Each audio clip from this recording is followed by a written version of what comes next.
వాళ్ళ కోడలు మేఘన అనే అమ్మాయి ఎవరైతే ఉన్నారో ఆవిడ ఒక ప్రెస్ మీట్ పెట్టింది. ఆ ప్రెస్ మీట్లో ఆవిడ చాలా విషయాలు చెప్పుకొచ్చారు.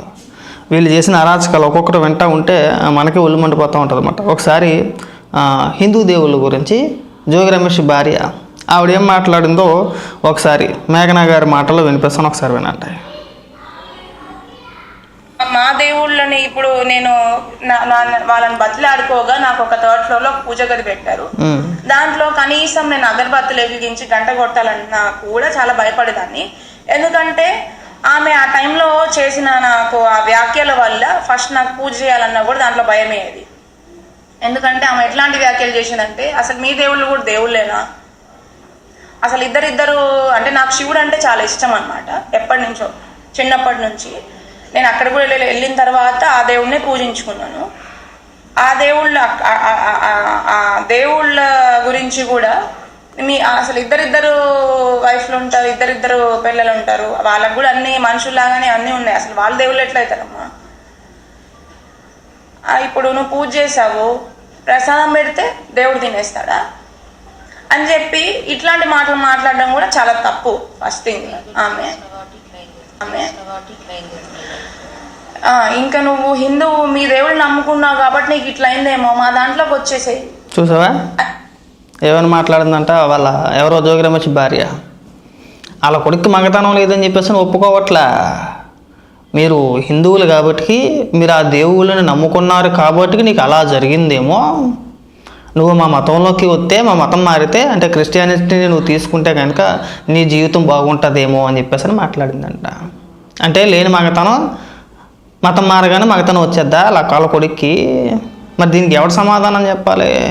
పైకేమో హిందువులుగా నటిస్తూ సరే మీరు ఏ మతాన్నైనా నమ్ముకొని ఎవరికి అభ్యంతరం ఏమీ లేదు, మరి అలా మాట్లాడడం ఏంటి చిరాగ్గా? ఎంత జరిగిన తర్వాత కూడా నాకు ఏమనిపిస్తుంది అంటే వీళ్ళని చూస్తూ ఉంటే ఒకసారి ఆశ్చర్యం వేస్తూ ఉంటుంది.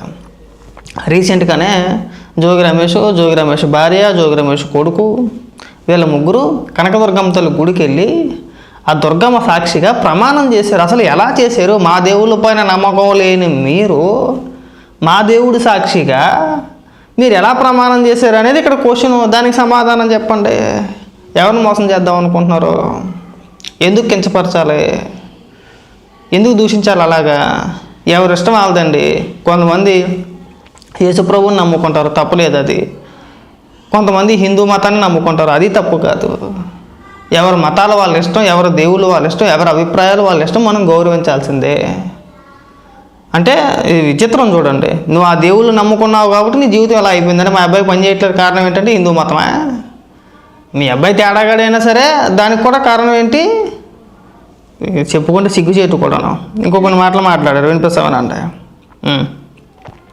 నిన్న జోగి రమేష్ మా కొడుకు గన్ ఉంది, బుల్లెట్ ఉంది, పవర్ ఉంది, రేంజ్ ఉందని మాట్లాడాడు కదా. దానికి సంబంధించి వాళ్ళ కొడుకు తేడా అని చెప్పేసి అని జోగి రమేష్ కుటుంబానికి మొదటి నుంచి తెలుసంట. తెలిసే ఈ పెళ్లి చేసారని చెప్పేసి అని ఈవిడ వ్యాఖ్యలు ఒకసారి వినండి. బట్ నా పెళ్లి చేస్తారండి, హ్యాపీగా ఉండాలి వాళ్ళ అమ్మాయి అబ్బాయి అని చెప్పి పెళ్లి చేస్తారు. బట్ జోగి రమేష్ గారు చేసిన ఉద్దేశం రాంగ్. ఫస్ట్ థింగ్ ఏంటంటే ఒక పెళ్లి చేసుకున్న తర్వాత ఇద్దరి మధ్యలో గొడవలు వచ్చి విడిపోవడం అనేది కంప్లీట్ డిఫరెంట్ స్టోరీ. బట్ నా పెళ్లి అట్లా జరగలేదు.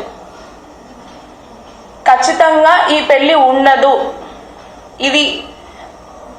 ఇది ఉండే పెళ్లి కాదు అని చెప్పి అతని కొడుకుకి ఉన్న ప్రాబ్లము ముందే అతనికి తెలిసే, ఖచ్చితంగా వాళ్ళ కుటుంబం మొత్తానికి తెలిసే నాకు ఈ పెళ్లి చేశారు.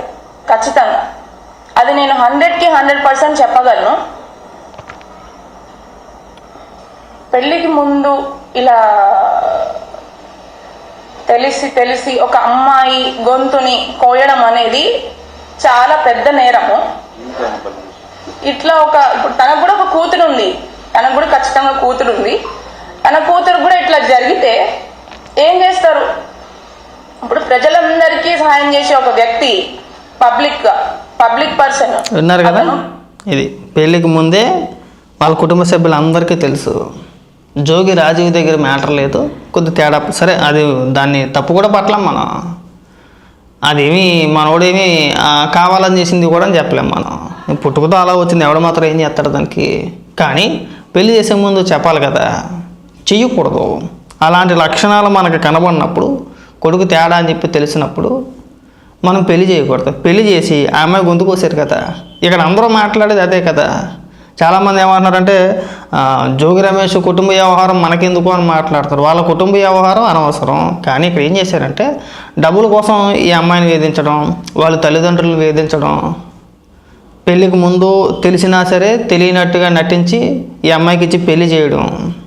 పెళ్ళికి ముందే హిందువులుగా నటించారు, తర్వాత క్రిస్టియన్స్ తెలిసింది. సరే అదొక డిఫరెంట్ స్టోరీ అనుకుంటే పక్కన పెట్టండి. ఇప్పుడు ఇంకొక వీడియో, ఆ మహాతల్లి ఉంది కదా, ఎవరో జోగి శకుంతల, జోగి రమేష్ వాళ్ళ భార్య. ఆవిడ ఇంకా తెలివైన ఆవిడ. ఇంతకుముందు మనం మాట్లాడుకున్నాం కదా, మతం మారితేనట్ట వాళ్ళ జీవితం బాగుపడుతుందేమో, నా కొడుక్కి అన్ని సవ్యంగా జరుగుతాయేమో అని చెప్పేసి అనడం. దాంతోపాటు ఆషాఢానికి పెళ్ళైన 1 month తర్వాత ఆషాఢం వచ్చిందంట. ఆషాఢానికి ఇంటికి వెళ్ళిన తర్వాత ఈవిడ ఫోన్ చేసి మాట్లాడిన మాటలో, కొడుక్కి ఫీలింగ్స్ రావాలంటే ఒక ఇన్నోవా కారు, ఒక 50 లక్షలు ఇస్తేనట్ట కొడుక్కి ఫీలింగ్స్ వస్తాయట. మొన్న ఆల్రెడీ ఒక వీడియో వైరల్ అయింది కదా, ఆడియో. దానికి సంబంధించి ఒకసారి ఏమైనా మాట్లాడుతున్నారో వినిపిస్తా చూడండి. మా అత్తగారు శకుంతల నాకు అదేంటి అదనపు కట్నం కోసము నన్ను అన్ని విధాలుగా ఇబ్బంది పెట్టారు, వాళ్ళ ఫ్యామిలీ అంతా కూడా. మీరు ఖచ్చితంగా అది మొన్న బయటికి వచ్చిన ఆడియోలు వీడియోల ద్వారా చూసే ఉంటారు నన్ను ఏ రకంగా ఇబ్బంది పెట్టారని. అయితే అవి కొన్ని మాత్రమే. ఇంకా కూడా నేను చేసిన ఒక్క విషయం ఏంటంటే, నాకు జరిగిన అన్యాయము, నేను ఎదుర్కొన్న ఇబ్బందులు ఖచ్చితంగా అతను పొలిటికల్ బ్యాక్గ్రౌండ్ అండి. మాది అసలు పొలిటికల్ బ్యాక్గ్రౌండ్ కాదు, మాది కంప్లీట్గా బిజినెస్ బ్యాక్గ్రౌండ్. మాకు పొలిటికల్కి బిజినెస్కి అసలు సంబంధం లేదు. సో నేను అదే విధంగా మా అత్తమ్మ మామయ్యకి నాకున్న ప్రాబ్లమ్స్ని చెప్తే అది పక్కన పెట్టి, మీరు విన్నట్టు మొన్న ఆడియోలో ఇన్నోవా పెళ్ళైన కొత్తలోనే అండి, మాది May 28, 2025కి పెళ్ళైతే నెక్స్ట్ ఒక 1 monthలోనే ఆషాఢం రావడం జరిగింది. అయితే వెళ్ళే ముందే 1 weekలోనే నాకు ఫస్ట్ షాక్ రాజుతో తగిలింది. దాని తర్వాత ఇప్పుడు అది వెళ్ళి వాళ్ళకి చెప్పితే, అదనపు కట్నము డబ్బులు తీసుకొని వస్తే నువ్వు హ్యాపీగా ఉంటావు, అతనికి ఇంకా మీరు విన్నట్టు నువ్వు అదే అతనికి ఫీలింగ్స్ వస్తాయి అనేలాంటి బాధాకరమైన విషయాలు మాట్లాడింది ఒక ఆడదానిగా. మరి దీనికి సమాధానం చెప్పాలి కదండి. కొడుకు తేడా అని చెప్పేసి అని తెలుసు, మ్యాటర్ లేదని చెప్పి తెలుసు, అయినా సరే ఒక అమ్మాయికి ఇచ్చి పెళ్లి చేసి ఆ అమ్మాయి గొంతు కోసారు. పైగా ఇలా శుద్ధపోస మాటలు చూడండి, ఆడేదో పెద్ద పనుడు అయినట్టు. కొడుకు ఫీలింగ్స్ రావాలంటే 25 లక్షలు పెట్టి ఇన్నోవా కారు, 25 లక్షలు ఉండొచ్చు, అది 30 లక్షలు ఉండొచ్చు. అదనపు కట్నం కింద ఇంకొక 50 లక్షలు. ఆ 50 లక్షలు దేనికి అనుకుంటున్నారు? మనోడికి 2 కొడుకులు 1 కూతురు అనుకుంటా. జోగి రమేష్కి చిన్న కొడుకు ఉన్నాడు. చిన్న కొడుక్కి రాబోయే భార్య అంటే కాబోయే చిన్న కోడలు కంట బోల్డ్ అంత ఆస్తుందంట. వాళ్ళ అమ్మాయికి, జోగి రమేష్ వాళ్ళ అమ్మాయికి ఆడబొడుచు కట్నం కింద 50 లక్షలు విలువ చేసే ఒక స్థలాన్ని రాసిస్తానన్నారట. వాళ్ళ ముందు మీరు ఎక్కడా తక్కువ కాకూడదు కాబట్టి నేను అడుగుతున్నాను అన్నయ్య గారు, మీరు అర్థం చేసుకోండి. నేను మీ సొంత చెల్లి అనుకోండి, ఆ 50 లక్షలను ఆ ఇన్నోవా కారు ఒకటి పంపించేస్తే మా అబ్బాయికి ఫీలింగ్స్ వచ్చేస్తాయండి, బసలు కొట్టేస్తాడు, నా అత్యం ఆడేస్తాడు ఇక్కడ అని చెప్పేసి సిగ్గు లేకుండా వాళ్ళ తల్లి ఫోన్ చేసి మాట్లాడుతుందా?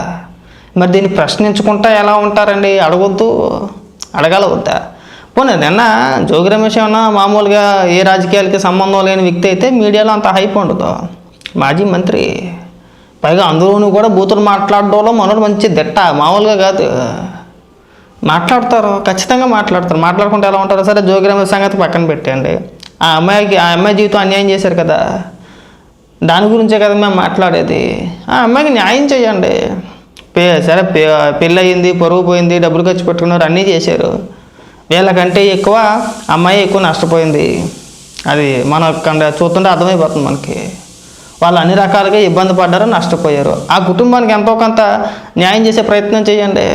ఆల్రెడీ సజ్జల రామకృష్ణారెడ్డి దగ్గరికి వెళ్ళిందంటే ఇష్యూ, సజ్జల రామకృష్ణారెడ్డితో కూర్చొని మాట్లాడారంట, అయినా కానీ అవ్వలేదు. జగన్మోహన్ రెడ్డిని కలవాలనే ప్రయత్నం కూడా చేశారంట, అది అవ్వలేదు.